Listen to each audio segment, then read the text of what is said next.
Hi guys, hello law aspirants, new series of this video. I hope you're enjoying getting the taste of the words which are not only mesmerizing, enticing, enthralling and something which is catching your attention, magnetic pulling, and the words which carry a pivotal, in fact assigned a pivotal role in your selection. So enticing, enthralling, captivating, mesmerizing, catchy, eye candy, eye poppy. This is what our words will play in your selection, right? The words for today. I had taken the words here yesterday. The word which was, I think, the last in the series was the word no. I had taken the word here which was I wanted to discuss. So that is why I've taken the word not worthy.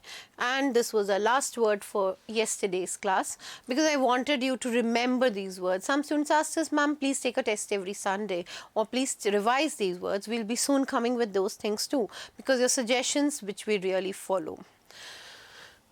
The next word for today we have done already. The next word is jurisprudence.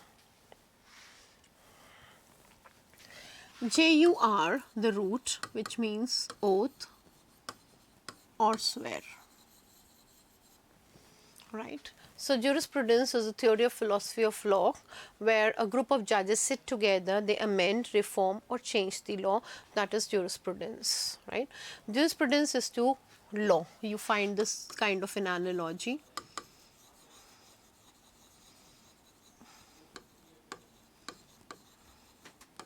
It leads to the formation law. It's a sequence relationship.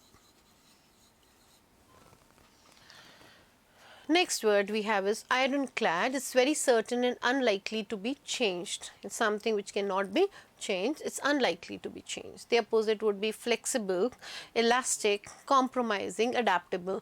This is something ironclad means a kind of a stickler or obstinate or obdurate person.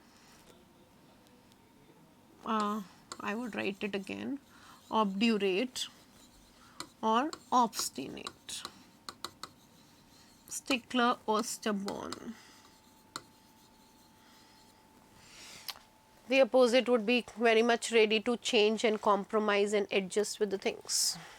Interim is a temporary and intended to be used or accepted until someone's permanent exist, because interim means what? It's a temporary stage. It's something which is not till the permanent exists. So it's only for a few moments. Like you have the dew drops early in the morning. What is it? It's in a interim state. Wonderful word we have inflammable and flammable, and you'll be really surprised to know this is the word in English where flammable means something which catches fire easily and inflammable also means which catches fire easily. They're synonyms.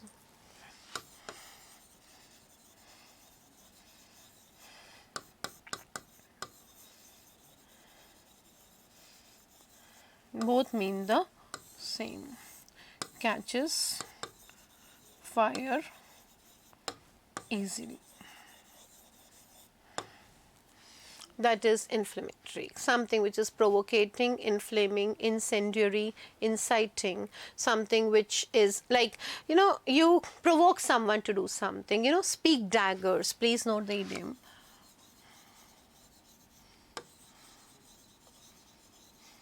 This word I have taken from the wonderful tragedy of Shakespeare, that is Hamlet. You speak daggers, you speak in such a way the other person, you are adding fuel to fire. You add more words to it, so I just cross it and write again. Add fuel to fire. You infuriate someone. Make the person lose his anger. You incite someone.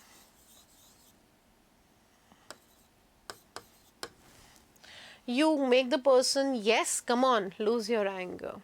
This is what it means. I was talking of inflammable, flammable, where it means both means the same. Inevitable truth of life. This is something which is unavoidable truth. It's a necessary truth. It's a natural truth. Automatical truth. A truth which is very much necessary in life. Death is an inevitable truth of human life. We all have to die one day. That is inevitable. It's certain to happen, it's unavoidable, it's natural, it's automatic, it is a matter of fact very much necessary. You can't avoid it. The opposite would be avoidable. Inescapable means inevitable, so it's almost the same. So we take them together, which is unable to be avoided or denied. It is unavoidable or inevitable, ineluctable, ineliminable or inexorable. Taking them together, you can't escape from death, can you? No, not at all. Inefficiency. It is the inefficiency of human memory that compels my wonder. This is a famous line from Robert Litt's essay, Forgetting. We all claim that we forget things. We don't remember things. But just ask, do we really forget? Actually, psychologists say that we forget things that we really want to forget. It's something, it's not our human memory which is inefficient. We are very efficient people. We have a very, very sharp memory. We are brainy, cerebral, scintillating, intelligent, erudite, learned, cognitive, scholars, knowledgeable. Yes. So nobody can take our brain from us. But of course, it's sometimes we act in an inefficient manner. We don't give the maximum productivity to something. It is a state of not achieving the maximum productivity. Failure to make the best of the time or resources. You are efficient or you are inefficient depends upon your endeavors, your strenuous task, your hard work. Let's make the sentences for each of them. Jurisprudence leads to the formation of the law. He was ironclad and was not ready to accept the changes that were coming up in his family. It was an interim task, so he decided to quit. It is sometimes the speaking daggers of a person is an inflammatory task for the others who are not able to bear it.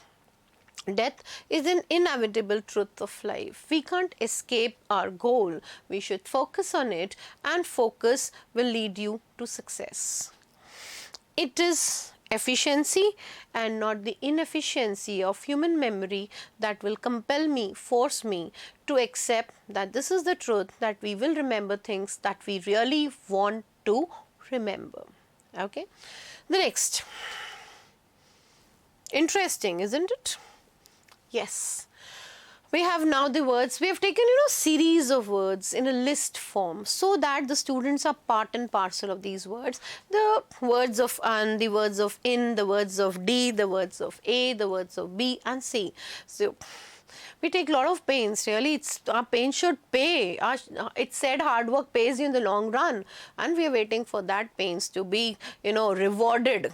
Rewarded in the form of, yes, your selection.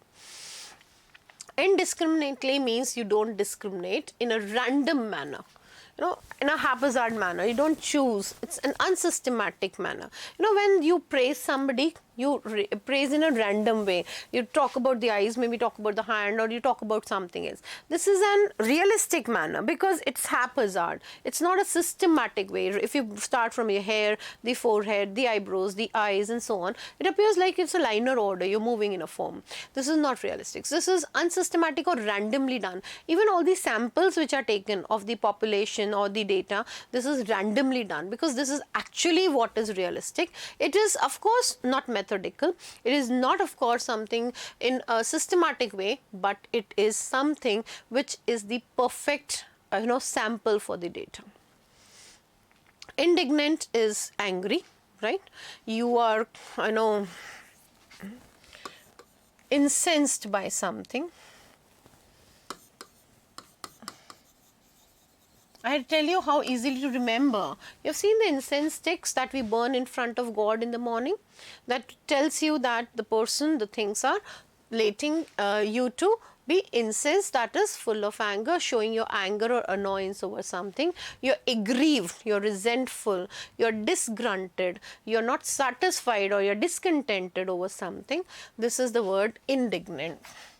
Indignant is a feeling of showing anger to, annoyance to anything that is perceived unfair treatment, a very bad treatment, aggrieved or resentful for something, affronted for something, disgruntled for something, you're not satisfied. See, contentment leads to success. What is contentment? Satisfaction. Mental and physical satisfaction in all forms. When your mind knows the answers and you answer in the full swing, answer correctly and meticulously and carefully, naturally you feel very much contented. But this means you are agitated, you are not happy, agitated. Because sometimes you get indignant by somebody's behavior, can you lose your temper and you are full of wrath or anger. Right? When we have this, we also have fly out of handle.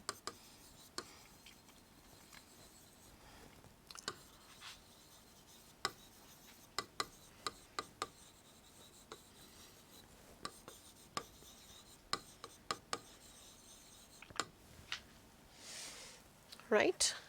The next word, inciting someone. Inciting is, making someone do something wrong. I just raised it and then I turn to incite.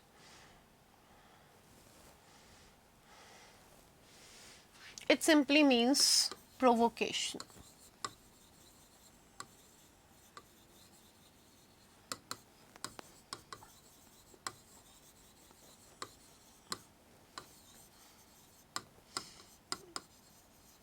You incite some, make person do something wrong. Politicians are in a habit of inciting the innocent public, making them behave in an unlawful manner, egging on, urging, goading. Goad is forcefully you make them do it, vehemently you make them do anything.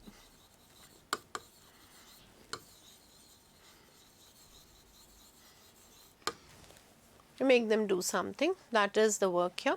Spurring on, motivation or persuasion for something, urge somebody to do something.